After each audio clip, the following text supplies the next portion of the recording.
In the last 5 years, the COVID-19 crisis and the war in Ukraine, two massive shocks in Europe, have exposed one very uncomfortable truth.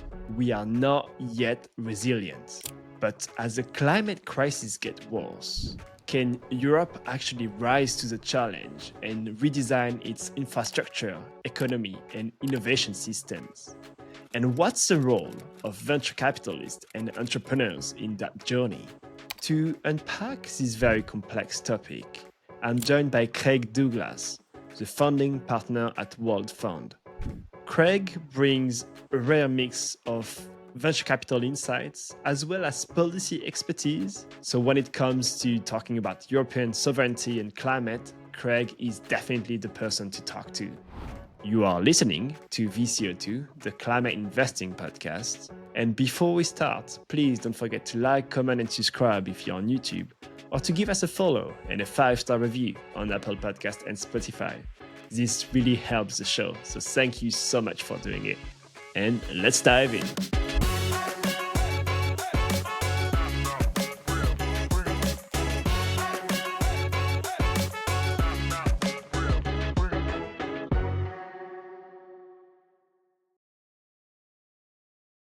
Craig, welcome to the show. We are recording at Change Now, the world's largest climate tech event taking place in Paris. Before we start, I must say thank you to Change Now for putting this event together. And I guess to get started on the topic of the day, I'd love to get a little bit of your background. What have you done before going to World Fund? Sure. I mean, I grew up on a farm just outside of Edinburgh in Scotland, so a bit of a practicality, but I've been surrounded by startups all my life. My father has been involved in helping startups from day one. So working with startups, being interested in startups, it was always part of my life from teenagehood onwards. And that practical self-starter you get from farming kind of always made VC as a viable option for me. So I knew about VC back then, which was very rare. Very few people had that as a way in, and I was always interested. So I started working at Scottish Equity Partners, which I think is now 25 years, one of the longest running VC funds with a very, very good track record. I think they're on Gen 6, Gen 7 with a very, very good IRR, one of the world's best. Can you say any numbers? Net IRR to LPs is in the mid-20s over 25 years and 6 funds. Not bad. Yeah, pretty good. Pretty good. So that was my foray in start in venture. And then technical background. So I did a master's physics chemistry. Then I worked in energy consultancy. Back then, it was middle of the financial crisis, so no one was hiring in venture. So asked a few people for advice on ways in, and they said there's 2 ways in: finance or expert. And I was like, okay, well, finance I can do, but it's pretty boring. Let's go and become an expert. And got into the energy space, advised governments, institutions in cost-effective decarbonization, technologies and strategies for several years, and then kept on chatting with the VCs and finally got my route in at Set Ventures, and then stayed at Set Ventures for a decade, raised 2 funds with them, and then left them to become one of the founding partners in World Fund. And I still do work. I can't seem to get away from politics in some ways. Did a lot of work for the British government back in my consultancy days, and now do a lot of work at the European Commission as well, advising them on energy policy. So, yeah, politics keeps dragging me back, but it's increasingly important in the climate tech space as well. And that's also why I wanted you to introduce yourself and talk about a bit of your experience, because I think this part of the politics part of your life is very interesting for the topic of the day. But just to react on what you said earlier, it's funny because I would have said there's 2 ways to get into VC: the finance way and the startup or slash founder way, right? Like building a company, exiting the company, building a VC firm. Like that's also another way of doing it, which I don't know if it qualifies as expert or not, but I think it's just a different perspective. Expert, I would definitely say. As a founder, you have a real practical understanding of what it takes to build businesses. Right. Absolutely. Yeah. So, topic of today is climate resilience in Europe. What does it mean? Yeah, sure. So I pulled out two nice definitions because there's a few different ways of defining resilience. NATO defines it one way, Europe has defined it another. Interestingly, they are almost identical with very small tweaks. So I'm just going to read them out if that's okay, because I find it's a useful one. So NATO is its individual and collective capacity to prepare for, resist, respond to, and quickly recover from shocks and disruptions. And then the Europe's one is the ability to face economic, social, environmental shocks and persistent structural changes in a fair, sustainable, and inclusive way. But all about, shocks. What happens? Can you do can you do this economically? Can you recover your people? Can you make sure that everything remains inclusive? Very useful definitions of resilience, and climate is very much a part of that. It's interesting because my mind went straight away to COVID and the war in Ukraine. All of that qualifies as resilience, I guess. No. Yeah, absolutely. And maybe we have a chat with the NATO Innovation Fund quite often. We have a co-investment with them, and when we look at their strategy and our strategy, they have a 70% overlap with us. So in terms of that's a NATO dedicated fund, and we are a entirely climate dedicated fund. And the fact that we have a 70% overlap with them tells you, how important climate technologies are to the resilience agenda as well. It's not obvious to me why they're important. Can you define it a bit more for me? What are the parts in climate tech that are important for resiliency? Sure. So in the main one in the energy space, right? We'll start with energy. We can go through a few of the different sectors, but let's start with energy. Um, Being able to recover from shocks. So whether that's price spikes, whether that's disruptions in the energy grids, everything you do in climate tech with regards to distributed energy, resourcing that, managing those assets, control of those assets, making individual sites independent. So a lot of battery assets going into industrials and homes.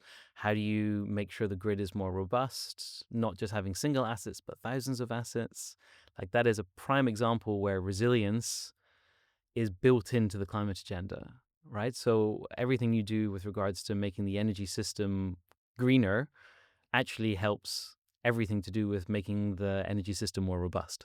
So if I summarize it very briefly, but like, is it a correct statement to say that, for example, Europe's resilience is going to go through like renewable energy, for example, like we will not be dependent anymore on any other countries to procure energy in Europe? Is that part of the understanding that I have from your definition? I mean, I would love that to be the case. I think we'll still end up being importing some energy from somewhere. I don't think there's any way around that certainly in the short term, maybe in the very long term, but also we'll maybe get into a few other different areas in terms of resilience. But like that is one of the big ones, particularly post Ukraine. So the stuff that we're doing at the European Commission, almost all of that funding was basically geared towards removing reliance on gas, on Russian gas. And where does almost all of that end up going? Into lower carbon technologies, right? So, I mean, a good example on energy, then in agriculture as well, making sure that we are independent from an agricultural perspective, food security, making sure that we're not degrading our land, making sure that we have robust supply chains. So, again, very much geared towards the climate agenda. Are you able to respond to significant weather events? Can you, like all these things in terms of robustness, exactly lie into how do we make our crops more secure? How do we make sure they're more reliable? How do we make sure that we maintain that in the longer term? Perfectly fits into the climate agenda as well. And then on the industrial side, so the EU industrial Clean Deal, a lot of stuff there on resilience, but then all of that is around how do you make industrial processes more efficient? How do you reduce energy costs there and supply chain risks as well? So how do you make sure that you have a more robust local supply chain? How do you make sure that it's cost effective in a global market? So a lot of bits and pieces there. I mean, the last part in terms of resilience is really on defense and manufacturing, like weapons manufacture and things like that. That's the part that is completely separated. But in terms of everything else with regards to resilience, has almost a one-for-one overlap with climate. And even within the defense industry, I'm pretty sure you could find ways to bring the climate tech into the game. Like I'm thinking, for example, defense for I don't know, like cables undersea, right? Like you could have technologies that are greener, faster, more efficient to find ways to detect an attack or whatever. I'm pretty sure. Sure, there's also things like one of my previous portfolio companies is a company called Instagrid, and they have small scale portable power packs that you can run welders and things from. Great applications. Military hate having to rely on bringing in fuel. It's one of their big issues, and it's very, very expensive. So if you can And make it's not green. it's not green, but if you can use small scale systems that are cost effective, and that's one of the wonderful things about most of the stuff in the renewable space, you're now getting it is the cheapest way of doing things, and it is the most locally secure way of doing things as well. So even for defense applications, yes, there's lots of dual use applications there, but there's still a lot of stuff going into offensive technologies with regards to resilience and bolstering those supply chains. Slightly difficult to include in a climate tech agenda. For sure. And I love where you're going with the price because the episode that we've done with your partner, Tim, was about why you guys invest in climate tech that can sell to climate deniers. So definitely something with the price there. But Craig, you feel free to scare me now, but is Europe vulnerable on any of this front? Like, are we resilient today, actually? No. No, I mean, today we're not. I mean, the biggest example of that was the start of the Ukraine war, right? We had half of our energy infrastructure being provided for by Russia. I mean, that's a bit of a problem there. We had then during COVID as well, we had a huge supply chain shock. We couldn't get things like solar panels and inverters fast enough, so it was a huge deficit there. We couldn't install things as quickly as we could. That was also an installer problem, like not just in terms of hardware. We're reliant on chips. We're reliant on certain types of software services as well, like Google and Microsoft, OpenAI. Those sort of things are all US based. And historically, that wouldn't have been a problem. Today, it's more of a problem. So are we there today? No. Do we have some good ways of making ourselves more robust? Absolutely. But we're really, only at the start of this journey. In some areas, in some countries, there's been more of a cohesive strategy on this. Like France has been far more focused on this than Germany has. Germany's now upping their game here as well. But yeah, it's interesting seeing the dynamics play out. For sure. And maybe just to pick your brain on that, also, it's not within the topic of the day, but do we need, for example, more software companies, AI companies like OpenAI, for example? Like, do we need a European champion, for example? I would love to have European champions in these spaces, absolutely. There's an interesting point at the moment with open systems coming out of China versus closed systems coming out of the US. I mean, it's an interesting space, which way, like, we're not beholden to either path at the moment. And Europe still has an opportunity to play in all of these spaces. But there's just so much capital going in both of those other markets. If we want to play here, it's going to be expensive. But I have to say, a lot of AI researchers, if you look at it in terms of where those positions and those individuals are, we have a lot of great centers throughout Europe, but not in kind of a major individual center like there is in the US. For sure. I guess you mentioned it already a little bit, but you spend time at the European Commission, and part of your work there is to fight against, or I guess, create a more resilient Europe. And you mentioned the capital allocation part, which I think is very interesting when you talked about the energy crisis and how it affected the capital allocation towards more low carbon technologies. I guess, do we need such a shock or an event to actually move faster? Yeah, yes. I mean, it's an interesting one. When did solar start really peaking in Europe? Was when the energy price went up significantly. Like, even though with the previous energy price, everyone, like, solar still made sense. Like, it was an interesting point, like in terms of an inflection point. Like, Europe has a relatively high energy cost compared to most other parts of the world. So actually, some of the best climate technologies should be applied in Europe first, right? Because the economics make the most sense to be applied in Europe first. But it took that kind of that oh shit moment. Prices go up. I'm much more unpredictable. I can't have visibility out. I want to have consistency, stability. to really push everyone to be like, now I actually have to take this seriously. And then that's why we had the supply chain problem. Like the solar market doubled in a year across all of Europe. It's now basically settled down at that sort of level, but we had such an increased spike because of that. And it's interesting. Like there's that sort of wake up moment. I think is going to happen in more than one industry. It started to happen in the automotive industry, right? Like the costs of battery electric vehicles, that supply chain very dependent on China. The Chinese vehicles are really caught up to the European ones. Europe's now spending a lot more time and money on these. It's not a foregone conclusion yet, but those sort of wake up moments really have helped galvanize people's interest in this space.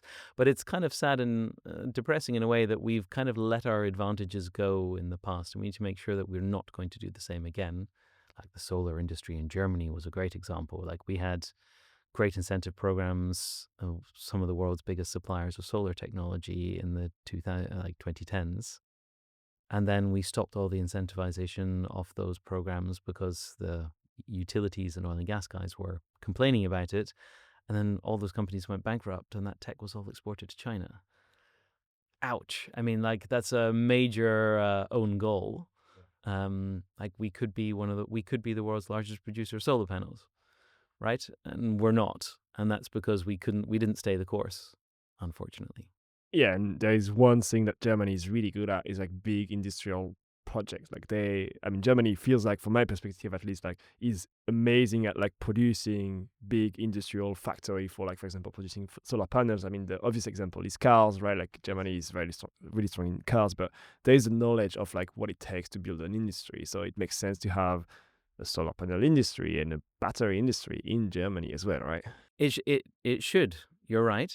Whether the latest funding from the government, like the commitments to put in infrastructure and everything, release the debt brake to be able to deploy capital in there, is the first time I've seen in recent years, really taken this seriously. Actually, until that point, France was far better at supporting those industries and far better at trying to find technologies and supporting them and getting them to their scale up. Because that's one of the biggest issues that we have in Europe, is that scale up challenge, and that is still very regionally based. And it's interesting because we start to compare countries, but that's where I want to pick your brain. Do we need more cross collaboration across different countries in Europe for climate resiliency? Because obviously, you know, Europe is not one country, although we would like it to be at times, but it's definitely not one country. Like, do we need more collaboration to actually create that real European resiliency? Yes, absolutely. I mean, there's no point in duplicating multiple things across multiple countries. The issue with that is it's very difficult to create a single policy or strategy that allows it to work in every jurisdiction. The European Union tries, and EIB has been quite good at fostering this. Their innovation programs, their capital allocation programs have really helped with this. But they may be the world's largest climate bank, if you like. But if you look at that, they're still probably smaller than all of the regional contributions combined, right? So they might be 50%, but they're not anywhere close to the dominance of the programs. Example in the US, like the IRA, was so generic. Anyone in any state could apply for it. Anyone in any financial institution could understand it. We don't have that same mechanism and capabilities in Europe. And the sooner or the more like we are to get that, the easier it is going to be to scale both across geographies, but also scale up the manufacturing capabilities and build up those more robust supply chains across the continent. Yeah, so it's something we can learn from the US on that front, definitely. Yes. Yes. I was doing a podcast with Matthew from Voyager Ventures that you might know, and we talked about the loan program of his as well, which was amazing in financing Tesla, for example, right? Absolutely. Yes. Yeah. The DOE programs for doing that. And it was interesting. We have quite a lot of contacts over in the US, and chatting with one last year pre-Trump getting in.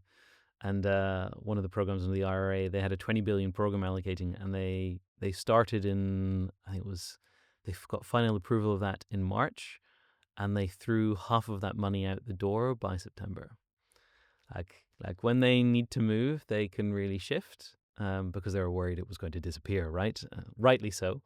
Europe's good in terms of consistency, but poor in terms of the capital allocation that they're putting towards it, right? So it's interesting, different approaches. But look, Craig, you heard me say in the introduction, this podcast is about venture capital and climate. Um, let's move to the investing part, maybe. Sure. What type of companies are you looking at in terms of like what makes a great resilient company in Europe, or a company that actually increases the resiliency of Europe? What is a good company in that space? Sure. I mean, Tim's comment from the last podcast, like find solutions that you can sell to climate change deniers, right? That is number one, is the best thing to do. Things need to be able to stand up on their own 2 feet, independent of significant changes in legislation, or you must have a clear route to be able to not need subsidies or not need massive regulation or regulation changes, right? So looking at things in that space, we always look at things that are going to be profitable, because if you don't, you can't actually have the impact. I mean, we look for which companies have the largest possible climate impact, but if you can't scale, they're not going to have the impact that you want. So when we're looking at companies, we look for companies that can benefit from all of these changes, but don't necessarily require them to be successful. And I think, just to react on what you said about it's almost like you're ashamed of the money component, but I'm like, come on, let's make money into climate. Like, I love that idea because I think a lot of people think of climate as philanthropy, and I'm like, this is not. Like, this is the biggest challenge that humanity is facing ever across every single vertical in the world. Like, there is money to be made, definitely. And it's probably the biggest growth area in the world. I mean, this is the interesting point. If you look at it in terms of the capital going into climate, like into the climate space, about 1 trillion a year at the moment. That is going to need to get to 6 trillion as quickly as possible. And it doesn't matter, like if we delay by another 4 years, that 6 is going to be 8 trillion. So it doesn't matter in terms of what the challenge is. This is the amount of capital that's going to need to go in. So going from 1 trillion a year invested, that also includes a lot of infrastructure, right? But from 1 trillion to 6 trillion, if you can't tell me that that is not a great investment opportunity, I mean, it's I think it's going to be the most successful place to invest this century. And do you think it's a great time to go and do some climate tech VC investment then? Oh, of course. Yes. I mean, of course, I'm going to say that. Slightly vested interest there. But also, I think if you look at where the largest value creations are going to be in the next decade, I mean, AI is going to be one, I think, in terms of massive disruption of industries. But climate is the other one as well, because anything that you can do to reduce your either susceptibility to climate shocks, or also making your systems more robust in a world that is increasingly going to be dominated by issues surrounding climate, you're going to make more successful companies as a result. Do you have FOMO on AI? Uh, no, personally, no. I mean, there's some cool stuff going on. I'd much prefer to look at it from how do we how do we make sure that the energy consumption and the energy requirements are not going to completely screw us over in the longer run? How do we do that? So Daria, my fellow partner, just led on a piece that we wrote recently together with Intel and Diorum on AI and climate. So I have to say, I have to defer you to her if you want to dive into that topic specifically. Um, One is in terms of making sure your energy infrastructure is going to be able to cope, because particularly on AI data centers, the energy demand is very, very spiky rather than very consistent. We thought we were kind of done with the energy efficiency programs of data centers, got it relatively robust. It's continual consumption, very easy to predict. Getting PPAs or building renewable infrastructure around that was relatively easy. And then 4 years later, energy consumption has doubled, tripled, quadrupled, and expected to grow. And we're like, oh, actually, this is going to be more difficult than people thought. And then there's the chip side of things as well. How do you make actual chips that are going to be much more efficient for AI style computations? But I have to say, there it's quite difficult to justify the climate justification there, because basically every time someone makes a more efficient chip, people use more of it. So the rebound effect in the semiconductor industry is massively extreme. But there's probably a lot of plays around recycling servers or reusing servers, because obviously as you mentioned, like some companies need a lot of performance from the server, but I'm sure like there are other companies that wouldn't mind at all a server that's been used for a couple of years that's not valid anymore for like one of the big AI companies, but probably valid for someone else. Yes, right, absolutely. So the circularity side of things, it's also something that Europe is particularly good at, and definitely world leading in terms of creating circularity within that, and that massively increases on resilience as well. If we are importing technology and we are importing resources, make sure they're not going back the other way at the end of it. We want to actually keep them and reutilize them, and then ideally keep those materials at the end of life as well. So you're absolutely right. Once they're here, keep them. For sure. And I guess I'll ask you to choose between your babies, but can you walk us through one of the example of a portfolio company that is actually contributing positively to the resiliency of Europe? Sure. My favorite one by far, I have to say, is Cylib as a battery recycling. So very, very cool tech, very cool company. The big advantage that they have over everyone else is they can recycle more of the battery economically than anyone. So there's existing legislation. You need to be able to recycle more than 60% of the battery. Some people can do that. Cylib can do 85 to 95% economically, right? So again, the kind of comment of, if that works, then you're going to be better economically than everyone else. But also, if that works, then the legislation is likely to change as well. So the kind of comment we made before on, don't depend on legislation to change, but if it's going to be a sweetener, I'm very happy to take that benefit as well. So I love Cylib because once the batteries are here, and we don't manufacture that many batteries locally in Europe, but once we have those resources here, make sure they're not, like, we keep as much of the value of them as possible once they're on our shores. And that recyclability is truly globally leading. And that's also been recognized. We did a big Series A earlier this year, 55 million with Porsche and Bosch. And then just got a big grant, 28 million grant, and hopefully some other big ones to come. And that was specifically to expand the capacity. So hopefully they'll be able to recycle and maintain that material. Once it's in Europe, it can stay and be reutilized in Europe as well.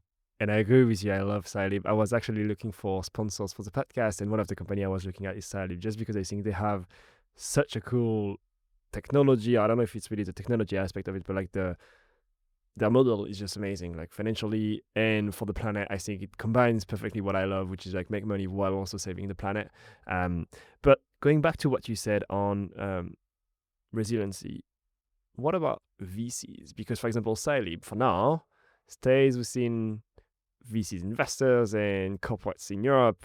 Great. What happens next when we reach Series C, D, and they need more money? Are we going to let them go for American funds, or what's the story? Yeah, I mean, this is the biggest issue in the European venture capital ecosystem, and a bit of the elephant in the room is we have a big gap, particularly Series B, Series C. We as a 300 million climate tech venture fund, we're one of the biggest, and we reserve a huge amount of capital for follow-on. 2/3 of our fund is reserved for follow-on investments in those companies. It's one of our biggest selling points to the entrepreneurs is, we'll join you at round one, but we can double and triple down in round two or round three if you need it, right? So, initially at Cylib, we put in a couple of million. We more than tripled that investment in the last round, right? That's a really big selling point. But we're 300 million. We're tiny. Like, in the grand scheme of things of venture capital funds, we're comparatively small by global standards.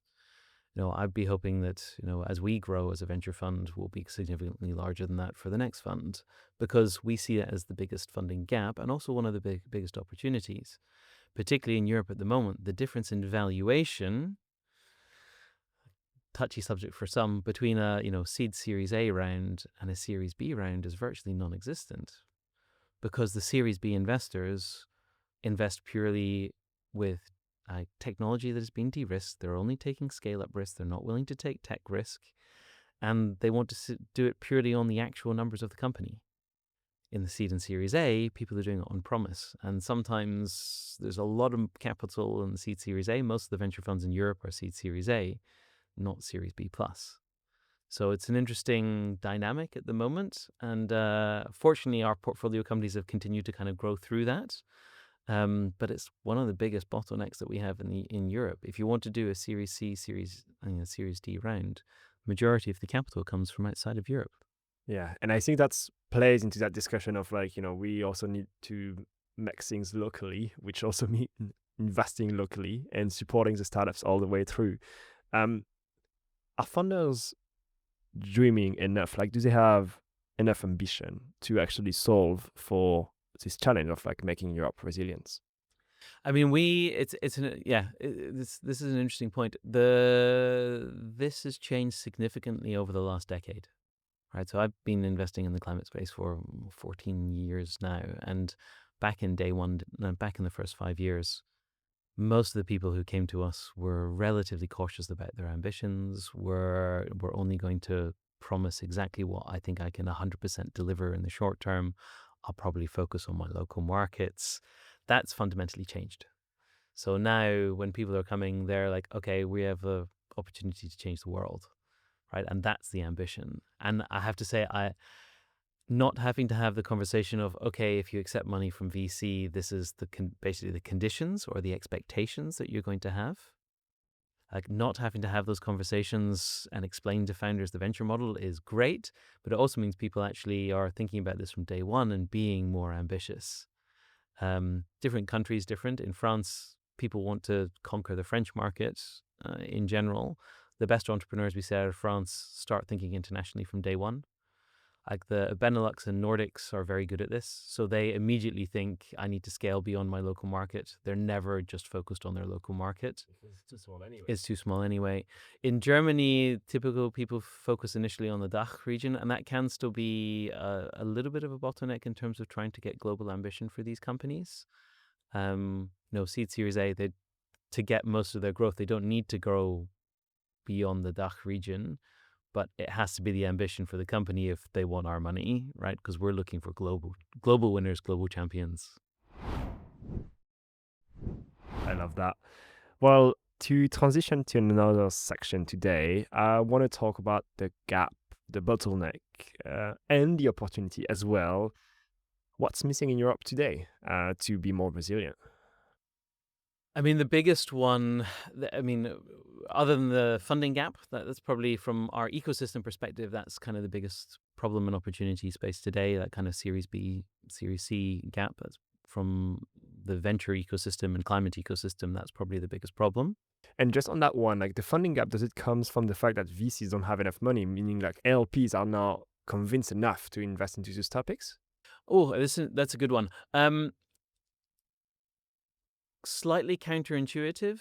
A lot of the big LPs, the banks, pension funds, financial institutions that we've managed to persuade into our fund one, the two main reasons I got for we're not going to join your fund was, one, you're a first-time fund. Yeah, okay, first time we've all been doing this for a long time, but we were the first time team, everyone together. The second one was, you're too small. Like, raising the largest ever first-time climate fund in Europe, you're too small. I mean, that's a bit of an interesting response. But if you want to get money from, for example, Dutch pension funds, basically they can't get out of bed for less than 50 million, and they don't want to have more than 10% of the fund. So basically, you need to be 500 million before they'll be interested in investing in you. And at the moment, there just aren't any venture funds that have been that ambitious in Europe. We have a little bit of the disease of Europe of being too conservative. It took us as a first-time fund to raise such a large fund. I mean, there should be more people. It's one of the reasons why I left my previous fund. Their ambition, like, they closed in very successful they went from 100 million fund 3 to a 200 million fund 4. But one of the reasons I looked at them was like, that wasn't enough. I looked back at my portfolio companies and saw, look, if we had had more money to invest, that multiple would have been double what it was. I mean, the growth problem is a real problem. It's also a great opportunity. So in the venture landscape, but if you want to go in terms of where in Europe in general are the biggest problems, biggest one for me is the electricity grid. Number one, we are not investing enough. It is currently probably the biggest bottleneck to decarbonization and resilience, because you can't get grid connections. People are wanting to deploy storage, they're wanting to deploy renewables, they're wanting to electrify their industrial processes, they're wanting to electrify heat. And their biggest bottleneck at the moment is power. And it's not the fact that there isn't excess power available. Go up to northern Sweden, and their biggest issue is they can't export enough, right? But getting that power to the right place at the right time, at the moment, I think is the biggest bottleneck. And I think a lot of the assumptions that we've made on things like grid decarbonization have not taken into the fact that, yes, in theory, we can get to those numbers, but that actually requires a doubling of investment in the grid. And that hasn't been taken into consideration. So even in like the stated policy scenarios and all this stuff that are being put forward for, look, we're on a good trajectory for decarbonization of everything because the grid's getting better. Actually, there's probably at least 30% of that we're just not going to make. And it's not because we can't deploy, we can deploy, it's because the grid physically can't take that deployment.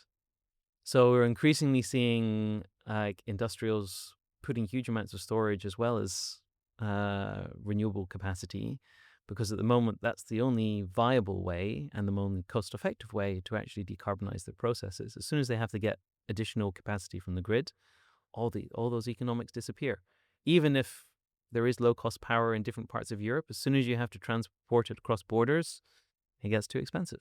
And who's going to pay for that? Because, paying for a new grid in Europe, like we are talking billions, if not hundreds of billions, if not thousands of billions. I don't know exactly the size of it, but like it's not a VC play. It's not a VC play, no, but there are a lot of companies that will help enable that, right? So there's new innovations in cabling. So if you can cool cables or you can make them more efficient, all of that infrastructure can go in, you can increase your capacity. Now, we're not going to be we're not going to be investing in new copper cable companies, right? But the technologies behind what's going to allow those companies to deploy, that's important. New transformer technologies, lowering costs, making them smarter, allowing that energy to be rerouted in different ways, definitely business cases there. More intelligence at the end utilization. So how do you actually combine the energy management locally, either at substation level or all the way down to individual buildings, sites, locations? All of those parts don't require huge infrastructure investment, but actually are hugely beneficial. And there's a little bit at the moment, my biggest ask from a regulatory perspective is make it so that the grid can actually be invested in properly. Because at the moment, almost all of these regulations are built around capex investment, and actually there are ways that you can do this more intelligently than just deploying hardware. If you can create marketplaces for energy and things like that, you can make everything cheaper, make everything more effective, and not actually require that hardware going in the first place. So it's both going to be a software and hardware play, probably like a hardware enabled by software or the other way around. Yes, both. Depends on which area you're looking at, but there's understanding what your hardware is capable of at any given time, then allows you to create ideally a marketplace behind who's willing to pay for that power and who's willing to offtake that power at any given time.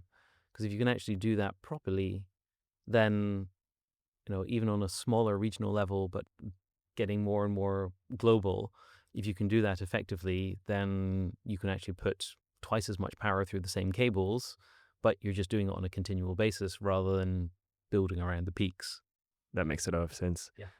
Do we have one last question on that topic and then we jump to another section? But do you think we have similar to what we see in the food system, where like in the food system, for example, we have enough food to procure to everyone on the planet so that everyone would have enough food on a daily basis, but we unfortunately don't have a system yet. We waste a lot of food and other things, and so basically there are a lot of people that are under nutrition, I guess. Is that the right word? Is that the same in energy? Do we have actually enough energy, even more energy, and are we actually wasting energy somewhere? Sure, we're definitely wasting energy. I mean, if you look at the curtailment of renewables in Europe, we are definitely burning power for no reason. The islands and the areas with large renewable deployments have this problem most acutely. So Ireland, north of the UK, Norway, Sweden have this as kind of the biggest issue happens there. But there's definitely other areas as well. And that's going to be an increasing problem. when you use power is going to be more important than how much power you use. Interesting. And I guess that's where like software can come in with a lot of different ideas. I already have like, what if your car were to only charge when power is available and not when you need to charge the car or any other thing? But also on industry. So I know that there's a major metals producer that uses electrolysis for their process. And they basically said, we have a 4-hour flexibility. We can turn off our processes for 4 hours and not have any issues. And they're now making their entire production schedule is built around what their day ahead power prices are. And they make almost as much money on trading as they do on actually selling the goods at the end of it, because the cost effectiveness of that, like where and when you have that ability to move power, is actually hugely valuable, almost as valuable as the stuff they're actually physically making, which is nuts. But if you if you are a big user like that and you have that sort of capacity and that opportunity, you can massively reduce your costs. Which is amazing. Great for the planet, great for everyone. Yeah. Craig, I'll ask you to take a crystal ball. What's your forecast for resilience in Europe? What's going to happen in the next 5-10 years? So it's going to have an increased focus. One of the nicest things about resilience as a topic is it's not party political. So climate is like almost all the parties on the left and the Green parties are all like, yeah, climate is great. But that often has a lot of resistance from the right. Now, interestingly, if you talk about resilience, no one complains.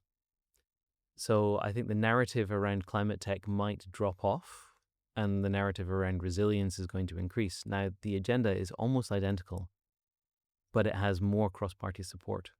So everything that you can do for increasing resilience actually has a benefit for climate, and almost everything anyway has a benefit for the climate and the planet, right? So I think we're going to hear climate and impact drop off in usage in general, certainly on the political side of things.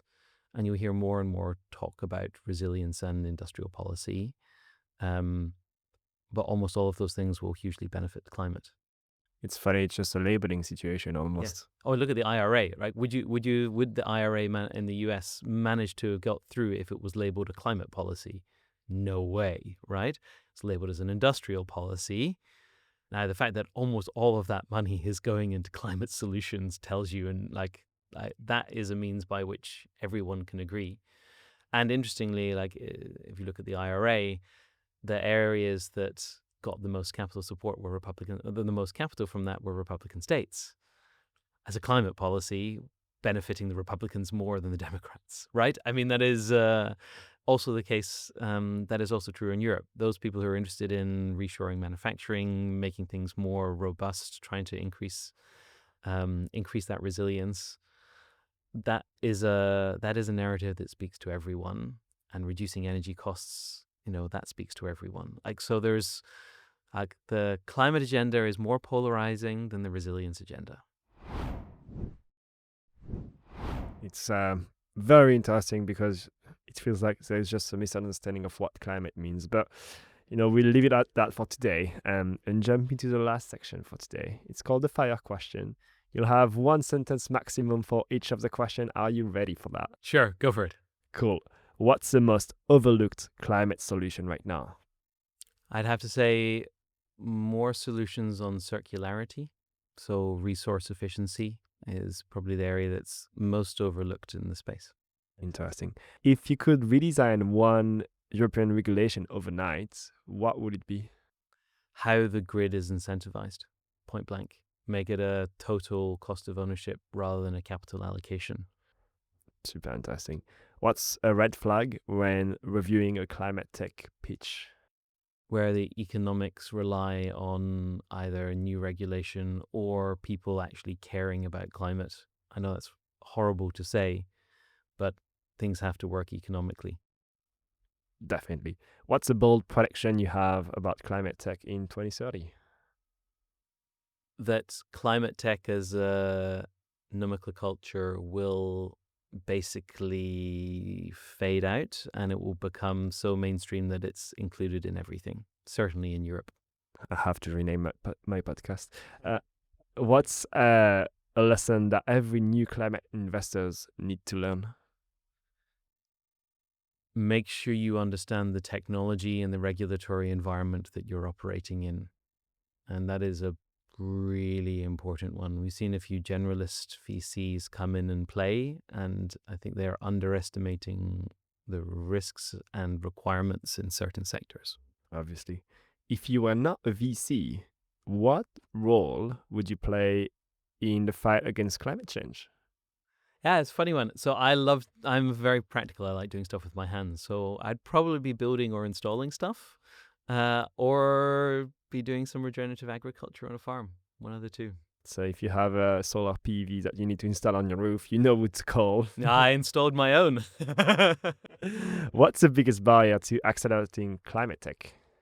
Capital for scale up. A piece of advice for a funder entering the climate tech space? Make sure what you're solving is a key pain point for your customer. Seems super simple, but so accurate. The 3 most important things to be a successful climate VC. Or to be a climate VC. More tailored to like early in career people that want to break into that. What's the most important thing? Make sure you understand the venture capital model, because there's still some, particularly in Europe, people don't understand the go big or go home approach. That is different depending on where you go, right? So a family office doesn't have that constraint, but if venture and specifically, like, that's what you understand. And I've interviewed a lot of people, even at the associate investment manager level, who still don't really get it. So that would be number one. The other one is you really have to understand the technologies that you're investing in. Now, you don't have to be technically minded, but you have to understand at least something of the practicalities of what it takes to scale up technologies. The last one is you have to understand the regulatory landscapes that you're operating in, and that varies a lot by geography. So trying to get a good understanding of where and how you're going to grow, because certain things will scale easily internationally. Other things you might have to redesign or change. And if you don't know that, you might make very optimistic assumptions about how you're going to grow. Definitely. Very valid. Well, you've raised one of the largest climate tech VC firm in Europe. What's one advice for someone trying to raise an impact fund right now? There are a lot of early stage impact funds in Europe. So really understand what you are going to do different to others. There's a lot of people who are trying to raise things that are very similar to one another. Don't try and do too much. Make sure your pitch to LPs is very understandable, and make sure that your skill set matches what you're going out to do. That's perfect. Well, we are at the end of this episode. Who's the next person that should be in your seat for an interview? Well, that's a fun one. Julia, my colleague from Set Ventures. Lovely. I actually had Austin from Set a couple of weeks ago on the podcast. Okay, excellent. Lovely. Well, and then one last question for you today. Where can we find you online if people want to reach out to you? So websites, World Fund, Bright Futures on the website. LinkedIn is more of a challenge, I have to say. If you've met me, then you'll be accepted on LinkedIn. But else, it's best to approach the company, the fund directly, rather than reaching out directly to me unless you've met me before. So find me is probably the best way. Is the best way if you want to have a chat, particularly on anything energy. People will track you down. Well, look, we learned so much today from you about what it takes to build a resilient Europe, which I guess we have a lot of work in front of us.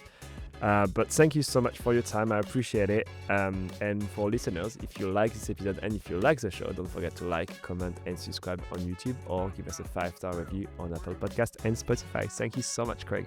Pleasure.